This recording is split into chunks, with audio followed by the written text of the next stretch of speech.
Hey everyone, welcome to our weekly American Mussar community gathering. It is so nice to see you here today. This week will be our second week looking at the soul trait of generosity. Oops, I see Toby has a kitty and I have a kitty here as well.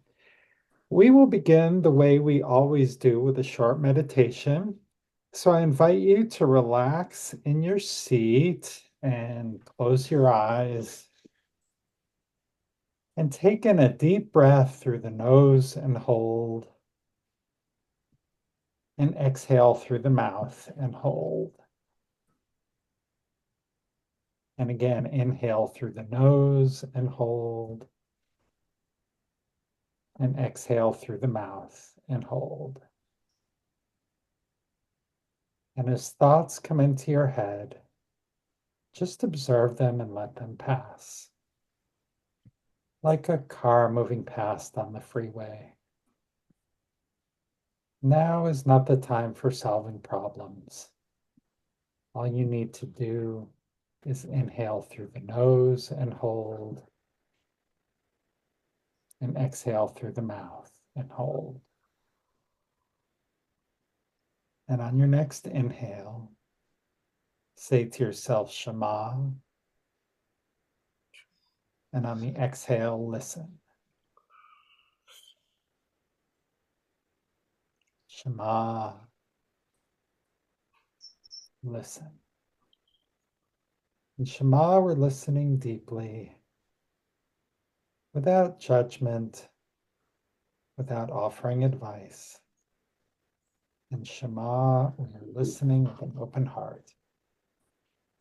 Shema, listen.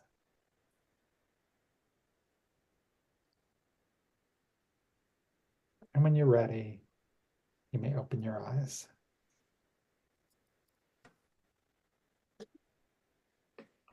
Welcome, Janet. Welcome, Marjorie. So nice to see you. Well, Bonnie asked for a couple of minutes to talk about early detection. So why don't we get that out of the way now that we're all open, and then we will move into exploring generosity. So thank you for your time. 25 years ago, I found a lump in my right breast, and it was pretty serious. So it was surgery, chemo, radiation, reconstruction. Because of my family history, my father's mother, my grandmother, and my aunt, my father's mother and sister both passed away from breast cancer, and my mother passed away from breast cancer, and my youngest daughter who was 46 at the time, last December, was diagnosed with very serious breast cancer. So, because of this crazy family history, I'm on a very tight protocol. And so, every 4 months, I have a different test. I have an ultrasound, I have a mammogram, I have an MRI with contrast. And for the last 24 years, everything's been fine.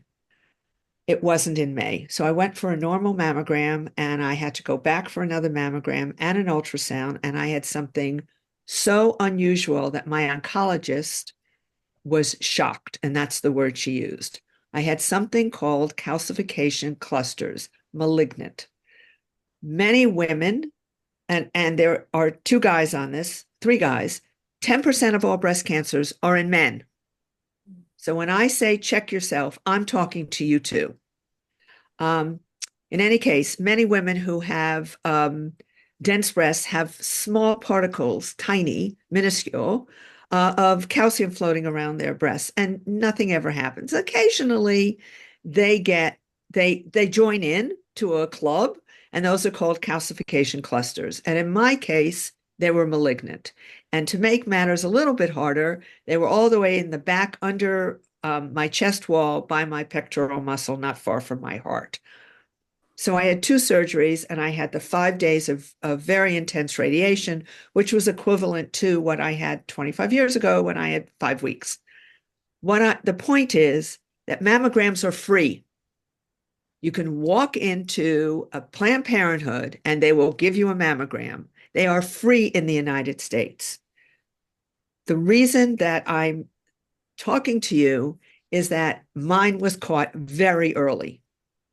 And and I'm thrilled that I have this opportunity to do something every 4 months. Not thrilled that I have cancer. Please don't think that. But early detection, early detection, early detection. So the last part is all my doctors are women now.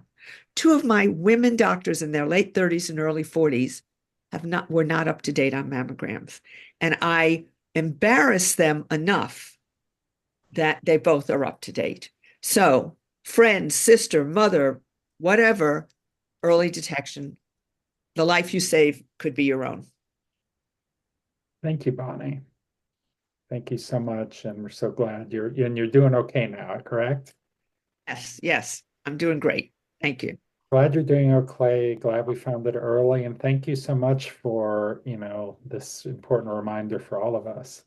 And I will say that in my former life, I had as a customer one of the people who discovered the BRCA gene, which is so involved with breast cancer. And in the strange world of ironies, her husband got breast cancer. So who can say? Martin. Yeah, and you can hear me? Yeah.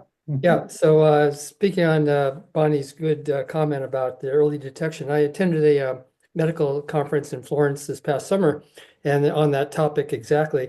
And in terms of detection, early detection, now AI is actually being involved in breast cancer or breast investigations.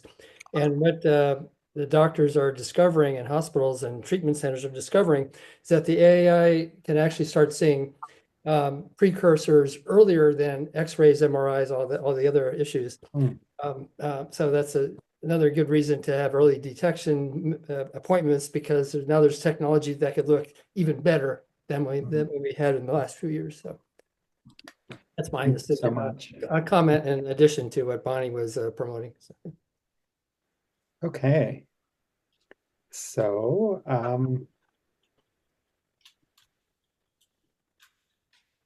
so let's change gears a little bit. And it doesn't feel completely unrelated, but let's move into our second week of generosity. And if you saw my email last week, I was amplifying, or my email today, I was amplifying some of our conversation from last week, where we were talking about generous listening. And so I'm curious, is there a difference between good listening and generous listening? And what might that be? And this for some extra bonus points, how do either one of these connect to Chesed? Yeah, Sue. I'm not sure if we talked about this last week, but when I think about what was it, generous versus what was the other word? Generous versus good listening. Good. Okay. Well, first of all, you're a very good listener, but I mean, generous. But I guess what I was thinking was that when someone speaks and you listen and you don't or I don't chime in with my own story and I would follow up with the person and ask questions and be curious. I feel like that's more of a generous listener because they're really listening and they want to know more, and they don't come back with their own story. Mm. So that's one thought. And I think that's that brings in Hesed as well. Because it's a kind thing because if a person tells you something, then they want to tell you, and I think it's generous to find out more about what they're saying. Yeah. Yeah. So just wanting to kind of find out more and connecting with someone else is an act of generosity. Great. Thank you. Thank you, Sue. Yes, Bonnie. So I think that the connection with Chesed is that, and I loved your definition over these last few months, is that Chesed doesn't have any expectation that you're going to get anything back.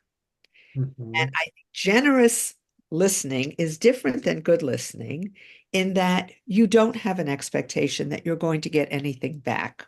Mm. The thing that I've had to work really hard with, because I'm a problem solver, Mm, To say to someone who's talking to me, are you asking me for my opinion? Are you asking me for help? Or do you just want to tell me what's going on? yeah. And that has been a really hard lesson Hmm. for me. And I don't always do it well, but I think when I do it better, I fall into the generous listening as opposed to just the good listening. Hmm. Great. Thank you.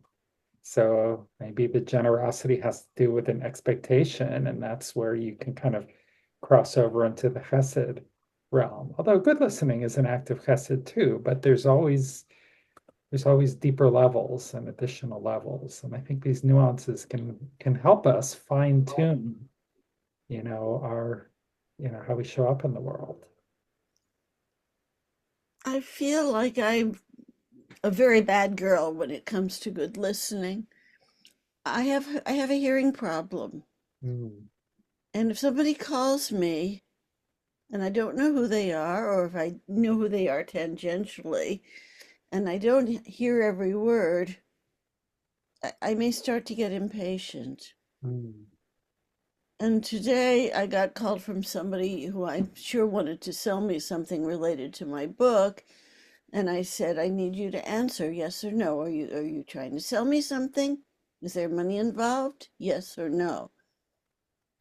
And I'm not always very kind, but mm, I'm just not. mm, And I think my hearing is part of the problem, but I think it's more my listening, maybe. mm. Well, thank you, Janet. I'm listening with an open heart. And that's good. It's good self-exploration. And must be so tough not to be able to hear people on the phone. And I know speaking to, other people where I can tell they're having trouble hearing me. That's an area where I try to kick in my own compassion. In And general, these people who are trying to sell me something inevitably have a foreign accent. hmm, I don't mean to be uncharitable, but I am uncharitable. hmm, thank you, Janet.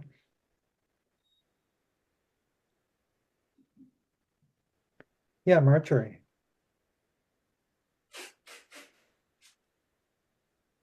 Okay. This is very timely because I started a class last night called Nurturing Relationships, and it is through a Jewish wisdom for building deeper, richer connections for all your relationships. The facilitator is a Hasidic rabbi, so it's a very Talmudic perception. Hmm, And last night we studied the art of listening, which is so like, oh my God, this is just so relevant. But the very last, I mean, there's this whole, it's very interesting, like how, I mean, like just let go of like how are we really listening to somebody else? Like let go of everything that's in your head. It's almost like when we're doing our Musar, when I should say, when I'm doing my Musar meditation, when you facilitate, Greg, like let it everything go. hmm, That's how we should be listening. But the last little sentence is very interesting. Um, Notice the difference between your ears and your mouth. God created you with two ears, but just a single mouth, implying that we should listen twice as much as we should speak. hmm. So really, it's fascinating. I mean, it's a fascinating program. Yeah. So, but I just thought, oh my God, this is like too coincidental, or is it like, is it meant to be? A little intervention here, a little divine. I absolutely love that teaching. 2 years means we should listen twice as much. So thank you for bringing that to us. Yeah, and who knows why the universe kind of brings these things, together and Oh, reinforces. And that's, I would say there, interpretation is left to the reader, but it's certainly something I always try to pay attention to.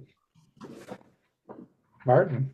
Yeah, extrapolating Marjorie's comment, 2 ears, one mouth. So we've perhaps all heard the story about seek to understand rather than trying to be understood. Hmm, yeah. I like that. And that reminds me of a saying that I heard. What was it? It was in some conflict resolution training that I was taking, and it was basically no one will care what you say unless they first know that you care about them.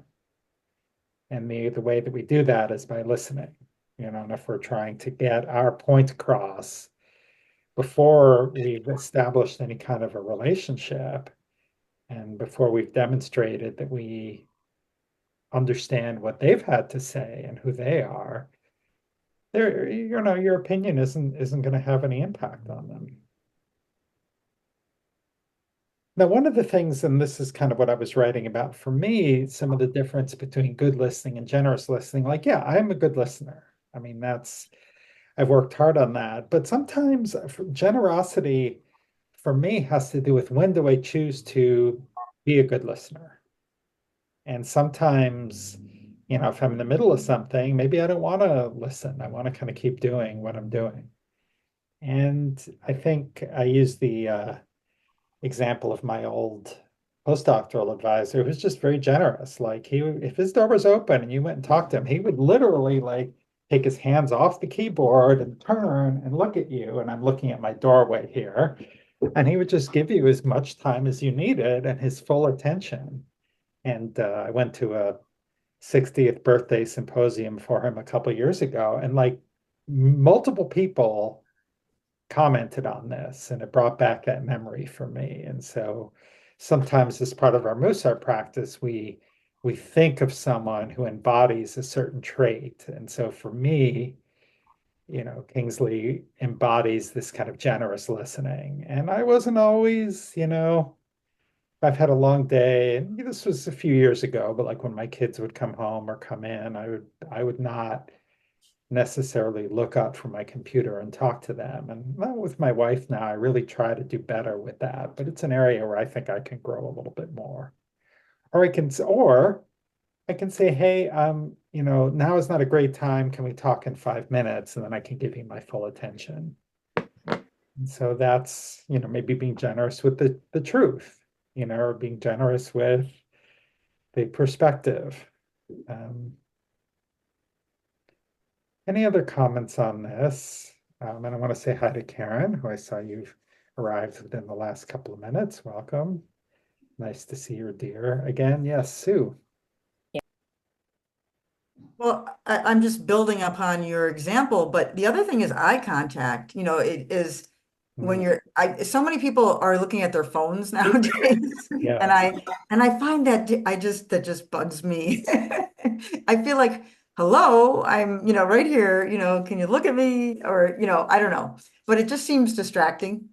So, I mean, I think also generous listening is that when you're looking at somebody and and there's body language and you're understanding what they're saying and you let them know that you understand what they're saying. So yeah, absolutely. Absolutely. Yeah, Michael. I know this isn't quite where the conversation's been going, but I feel like for me, this is not just about something I want to practice with other people, but with myself as well and with God. I don't know that I give myself or God my full attention when I could be. And if I expect to get any kind of wisdom and insight from either my own intuition or from a higher source, that's not going to happen if I'm not listening generously. Yeah. Ooh, that kind of gives me the chills a little bit, but yeah, that's amazing. Thank you.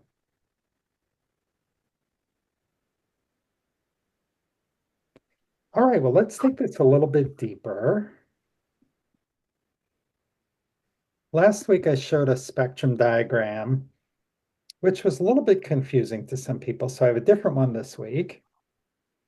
And this one, looking at too little or too much. And so what are some of the things that can happen if we have too little generosity? And I've put a few words and comments here, and you can read those or maybe talk about from your own experience or your own thoughts about this soul trait.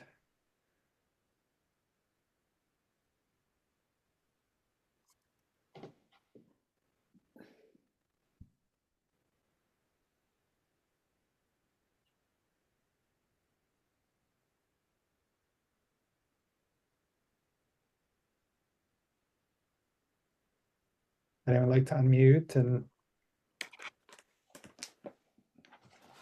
share this?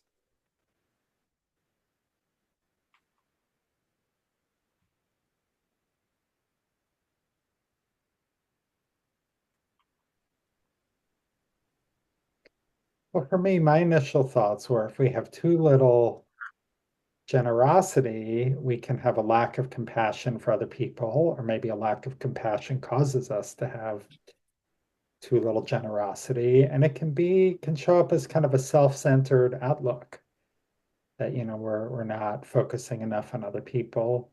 And again, this can be associated with or can show up as kind of a lack of connection to other people. Hmm. And then on the flip side, if we have too much generosity, maybe this might look like sort of almost an egoistic charity, like we're constantly giving things away, and it becomes, I think one of the terms the Gen Zs and millennials use is kind of performative. It's sort of like, I'm going to show you like how generous I am. Um, or it might just be like a lack of self-care. I'm giving so much to other people that I've kind of lost touch with what I need. So I'd love to kind of hear some. I'm going to leave this up for the moment because we haven't looked at this before. Do you agree? Do you disagree? Karen, and then Martin, then Marjorie. I hear from people in my children's generation, they say, why is it that those people who are at the higher socioeconomic end of life tend to tip less, give less of their time, seem to be less generous than those of us who are struggling? And in some conversations, it seems that those that are having a tougher time making it are bonding together. And so they're very willing to give of their time and their things and their money, whatever they have, to help each other get going. But that when people seem to have, I forget who's the hierarchy, is it Maslow's hierarchy, that the higher up you go, the more comfortable that you are, maybe the more you pay attention to yourself and not to others. And I'm just wondering if there's some type of relationship between that and our conversation about generosity. I think that's a great question. And I think last week someone may have brought it up. It was here, or maybe it was somewhere else, but there have been like studies which have shown that people with more money tend to give a lower percentage to charity than people with lower incomes who are more comfortable giving a higher percentage. And I So think, in a conversation I had recently, one other point that came up was I said, I discussed the idea of using, coupons and taking advantage of all sorts of deals where if you can buy something for less, why wouldn't you? Like, why would you just let somebody else buy something for less and you not do that if you have the same opportunity? And the response to me was, well, there are people who have time to look for those deals and people who don't. And so the people who don't have the time to look for those deals are maybe the people who could benefit the most. And those people who do have time to look for the deals are the people who may need them the least. So that was just another perspective from these couple of conversations that happened in the last week. Yeah. Yeah, if you're working three minimum wage jobs to get by, or you're working really long hours and going to school, you may not have time to go coupon shopping or comparison shopping. Thank you, Karen. So I can't remember who I said first, Marjorie or Martin. We'll go with Martin and then Marjorie. Yeah, Greg, on your comment about the statistics of if a wealthier person gives a smaller percentage than a smaller income person. Actually, statistically, the smaller percentage of $1 billion can be a lot more than a bigger percentage of a smaller amount. So there may be a better benefit from giving a smaller percentage from a wealthy person. On this egoistic charity, lack of self-care, would that be in the toward the direction of Mother Teresa? And was she considered a mensch by all of her giving? And so maybe here's an example where if she just didn't have a lack of, I mean, this my question, this is she would she be in that category? That's just my question. So. Yeah, I mean, I don't know that I would say that she was. I mean, she was a nun. She probably took vows of poverty, and I don't know that I would say that it was for ego. I mean, she devoted her life to serving others, and so I don't know that I would put her in that category. I couldn't say that she wasn't. Like, I don't know if she had a lack of self-care. She lived a really long time, but she was certainly devoted to um, serving others in a way that was, stood out. It's kind of like, someone who's an Olympic, Michael Phelps was an Olympic swimmer and did far more in training than anyone else would and was single-mindedly devoted to that. So she's an Olympic level uh, caregiver for others. I don't know that it would it's a little bit apples and oranges. Here from Yeah. Marjorie and then from Sue. What I am seeing or thinking is, and it could be applicable to either end, is I'm wondering if people who are hesitant to give too little or too much are wondering what's in it for me, which Mm. is very egotistical. It's also self-centered.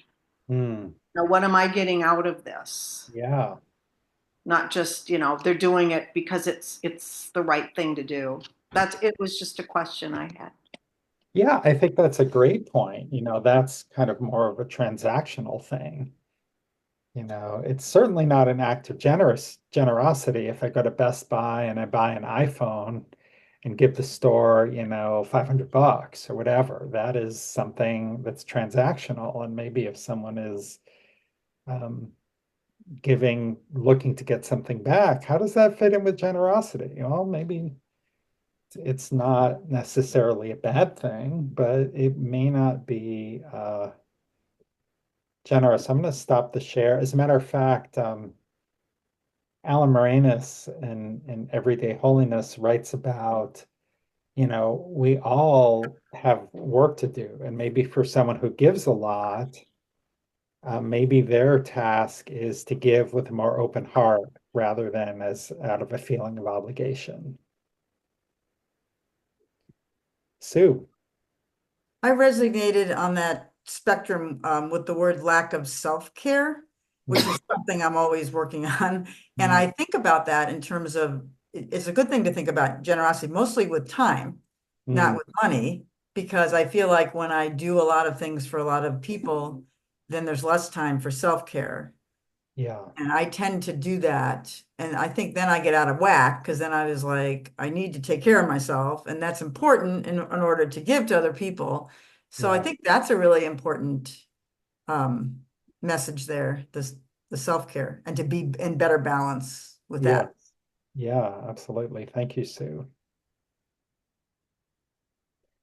So you raised an interesting question in an email you sent me. Is it okay if I share that with the group here?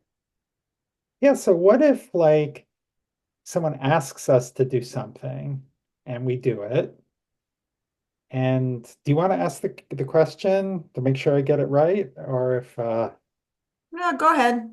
if someone asks us to do it and we do it, is that different than if we just kind of spontaneously do it? Are they both examples of generosity? Did I get that question right?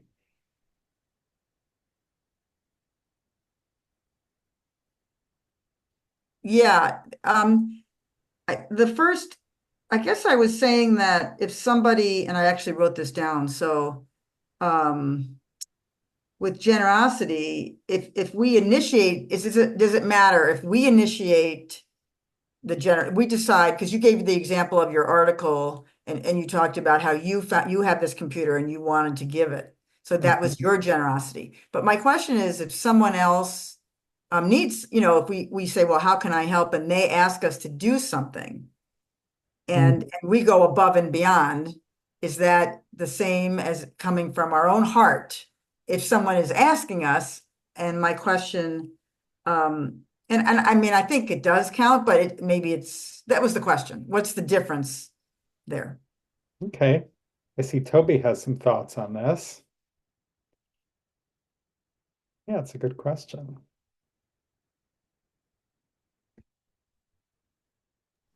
I have a very needy cat, so I'm being generous with my cat. But I do have a thought, and I forget if it was Maimonides. I'm not really good on my Jewish sages, but there are like 7 levels of tzedakah. That it's the best level is if the giver is anonymous and the receiver is anonymous. So that kind of goes to your question, Sue, is what is it better if I'm asked to do something or if I just do it spontaneously? I forget the 7 levels. It was important when I memorized it for discovering Judaism, I think, but all I know is that there are 7 levels and that the best way to give is to give anonymously so that the receiver doesn't know you and that you don't know who gets the money or gets the gift. And I think you can extrapolate that to time and energy too. If you donate your time at some kind of a function, I don't really care if somebody knows that, oh, well, Toby donated 437 hours and this other person donated 300 hours. I mean, I don't do it for the reason of having somebody know how many hours I gave. So that's somewhere on those 7 levels. Anyway, I'll stop talking now. Thank you. Michael. To pick up on that theme and on these words on either side of this spectrum, it seems to me like, at least for me anyway, the difference when I'm being generous, when I'm being ungenerous, it's because I am motivated by fear or anxiety or ego or some other thing that's about me. When I'm being generous, I'm not being motivated by any of those things. So I'm thinking less in this moment about the number of hours or who asked me or if anybody asked me or if I know the person or I don't know the person. For me, the center is about where's my motivation? Yeah. Yeah. I think that's a great question, and that's a great way to kind of take a good introspective look at sort of how we're doing things. And that reminds me of something that happened from a wedding invitation where there was a relative who wanted someone else invited.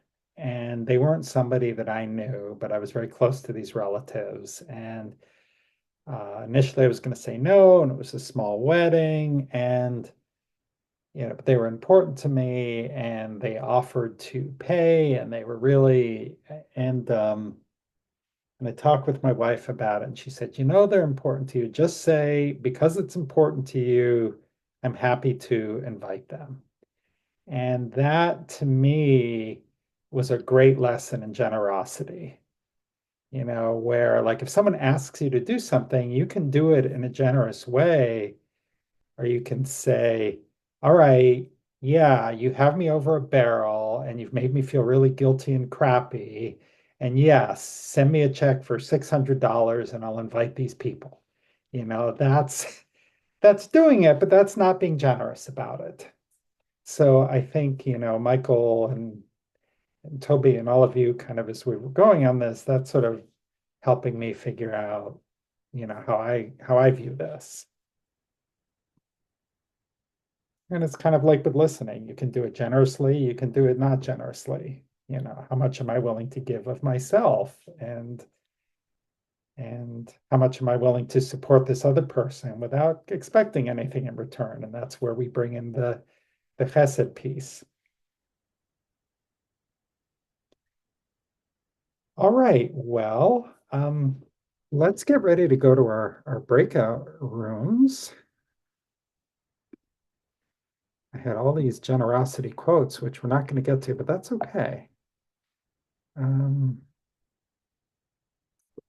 So this is from a book by Marilyn Saltzman, and who is a grandmother and sort of working with her grandchildren, really helped her with her Mussar journey, which she started talking about. And so she wrote in her book, the two children who had witnessed Dion's spontaneous acts of generosity earlier in the week reciprocated with a gift to his grandmother. Was it a coincidence, a spontaneous act of generosity, or an unconscious response to modeling? And so in the breakout group, maybe talk a little bit about the different sort of flavors of a generosity practice, where you're just really opening your own heart, or you're just modeling it for others. And maybe, yes, Martin. If you do it from your own heart, aren't you a model for others? Yeah, yeah, absolutely. If they see you doing it. But I think this is the kind of thing, or maybe it's just like, okay, I'm not feeling it, but I'm gonna fake it till I make it and model it for other people. If you So fake it, aren't people going to know you're faking it? not necessarily. Well, if it's not genuine, how are people are aware of that if you're faking it or not, I think. Well, you've got a lot of passion for this, which I could see you're gonna bring into the breakout room. So there, those are good questions. I hope we haven't covered all the aspects of it. And there's something about this or generosity in general, which is a challenge for you. So I will put this into the chat. And then I will open the breakout rooms.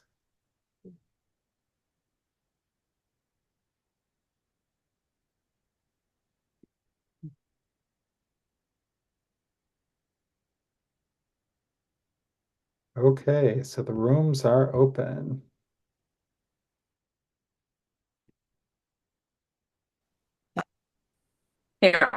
Greg, I wanted to follow up on Toby's comment about the 7 levels of tzedakah, because Maimonides wasn't a fundraiser. Yeah. Bottom line, because when you are making a gift or you are being asked to make a gift and someone says, please join me, it's not going to be anonymous at that point. Mhm. So Maimonides had a lot of good points, but he wasn't a fundraiser, wasn't a development person. Yes. Yes, I was wondering kind of what your take was this on, because I know you are a development Oh, person.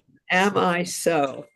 And Yeah. Karen and I were just talking about silence, and silence is one of the biggest pieces, the really most important when you're asking for a gift, which is shut up.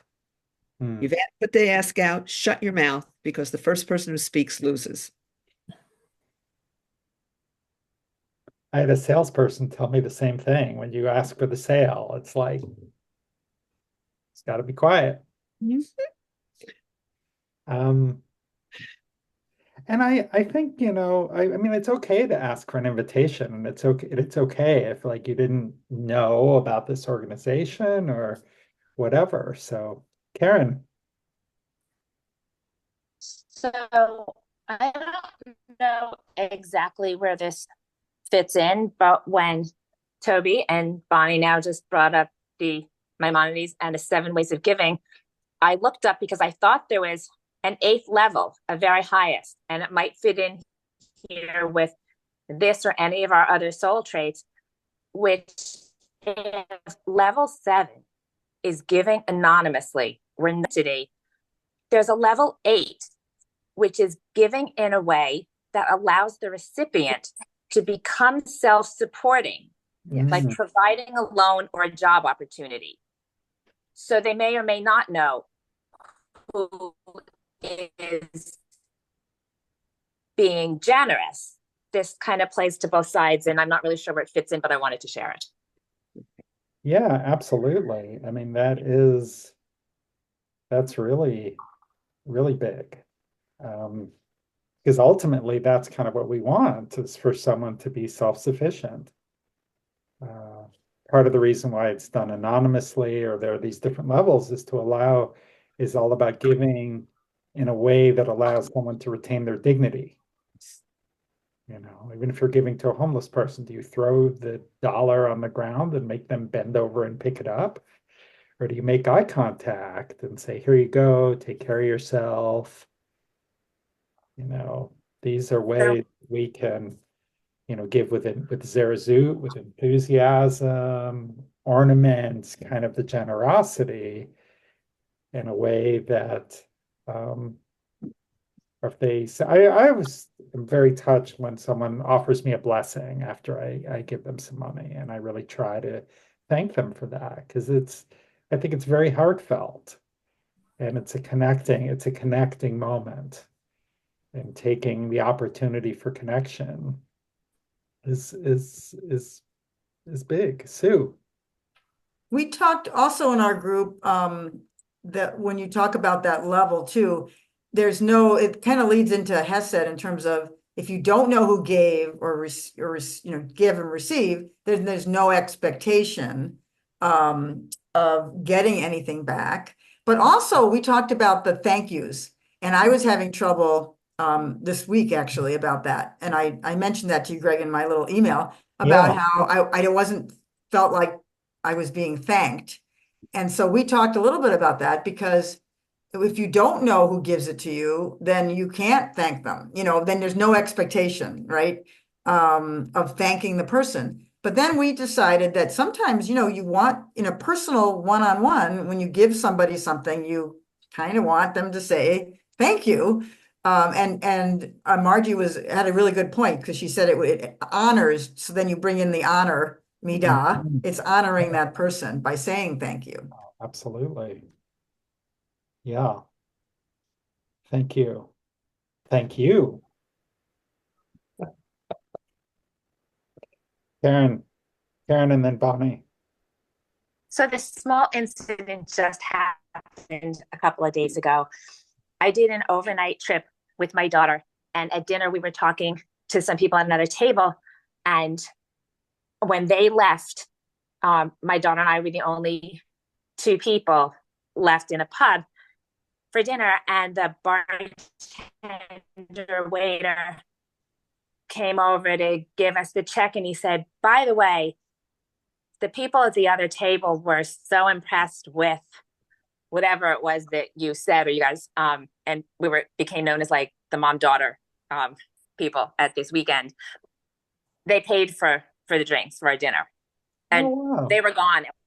We hadn't seen them well enough to like really know who they were, and that just kind of fits right in here. Like they just, I guess, really wanted to do something nice. They were generous. It was financial, but it was also something like just spiritual and really wonderful. And my daughter-in-law were like, wow, we really want to say thank you, but we may never see them again. And we can't. So I said to the bartender, if you see them, just, tell them thank you. And it was just a beautiful moment. And that's it. And it brightened, that time for us.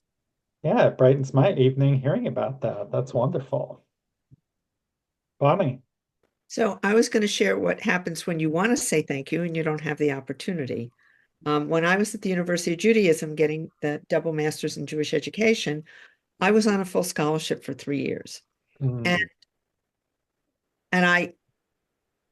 as I was in this field, I was founding head of the Jewish Day School. I tried to write to these families to let them know that their scholarship changed my life, gave me a career, not just an education. And the university, now they've gotten better, but the university at that point didn't have the information. They didn't have a way for me to reach out to these 3 families over those 3 years. And I felt, but I want to thank them. I want them to know. And so to me, thank yous are really important. I've been successful with my kids. I've been unsuccessful with my grandkids. My kids still write thank you notes, but I haven't gotten that. Somehow it has fallen off on the grandkids. I don't care if you pick up the phone. I don't care if you send me a text. Just let me know you got it. My grandparents used to send me a check every month when I was in college, and I was really bad about thank yous. And then one month the check was half of what it had been the prior months. And I got the message and got much better about that. I have to say, this kind of reminds me of something else. I guess college is on my mind because I was on a full scholarship to college. My family didn't have a lot of money, and it was really great. But I used to get these letters. I mean, this was in the 80s, where it was like, your tuition was paid by such and such donor family, and they would like to know about you. And there was this little form to fill out. And I was felt so like embarrassed by that. I felt like I was somebody's, pet manatee or something. And I just didn't do it. And it just really, to me, it didn't feel like an invitation. It felt like an obligation. And it didn't feel, maybe that's like I didn't have, the Bonnie impulse. Oh, I have to thank them for this. I was 20 years old. Maybe I'd feel that same way. I don't know. Maybe that's my humility, kavod, imbalance, whatever it was. But for me, that felt really uncomfortable, and it was done in a very kind of impersonal way. Like, you are so lucky to be here, young man, because of the generosity of these people. And so, for what that's worth, it didn't work for me in that instance. Marjorie, and then we'll look at one more thing. That makes me think of what we had talked about as far as giving tzedakah or being generous. Maybe people can be embarrassed, if they're in need. It can be also be very they don't want to accept it because it's just not they're too proud, for lack of a better Yeah. word. And that's difficult too. That can be difficult. So Yeah. that's just yeah. We covered a lot of things. Yeah. Yeah, and I wasn't too proud to accept it, but it was, I don't know. That's something I think about. My, it's interesting, part of my own introspection. I know we're just about over time, but if I could just indulge you to stay a couple more minutes, I wanted to share just one quote, which I thought was interesting, and we'll use this to kind of head into, and it's from Rabbi Nachman of Breslov. And he wrote, "The service of generosity is to break our cruelty and turn it into compassion." And that made me think of a teaching from Maimonides, who said that if you can give $100 to one person or $1 to 100 people, you should give $1 to 100 people because of the change that it brings within us. And for those of you that were at my synagogue, Beth Am, there was a rabbi who used to be there who's now in LA, Rabbi Yoshi Zweiback. And he said, take $100 bills, go up to San Francisco and give $1 to 100 homeless people. And someone I know did that. And he said at first it felt really awkward. But by the end, he was like a changed person. He said it really helped him feel compassion and connected to people. And that's sort of the heart of a Mussar practice, doing the same thing over and over again. Really can change us and really, can open up that compassion. So again, by practicing something like generosity, can be a way to bring a different soul trait like compassion into balance. So with that in mind, I invite you all to close your eyes. And let's just do a little visualization meditation. Imagine yourself going through a city where there's a lot of people in need. Imagine yourself going up to a person and giving them something, and they say thank you. Maybe they're not clean. Maybe their clothes are frayed. But you're just giving, just wanting to help and wanting to connect.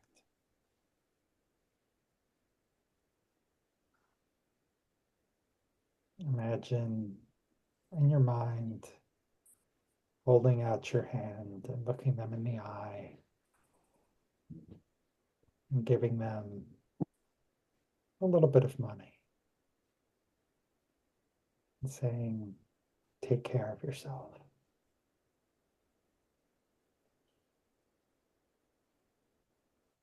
Now imagine that you've done this for a couple of hours and that you're feeling transformed. Allow yourself to experience that calm and compassion.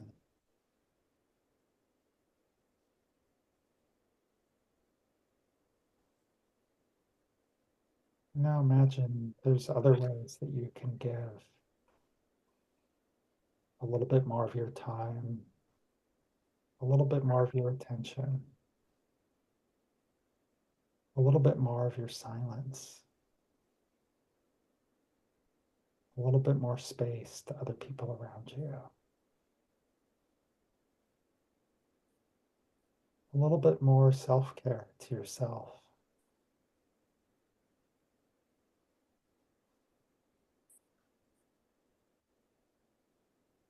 Now let these images fade, and we'll just sit for a moment, experiencing that residue of generosity.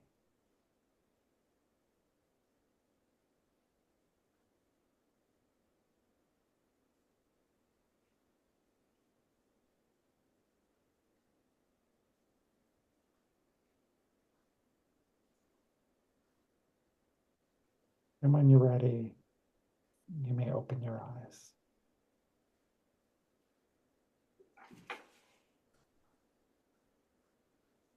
Thank you all so much for being here this week.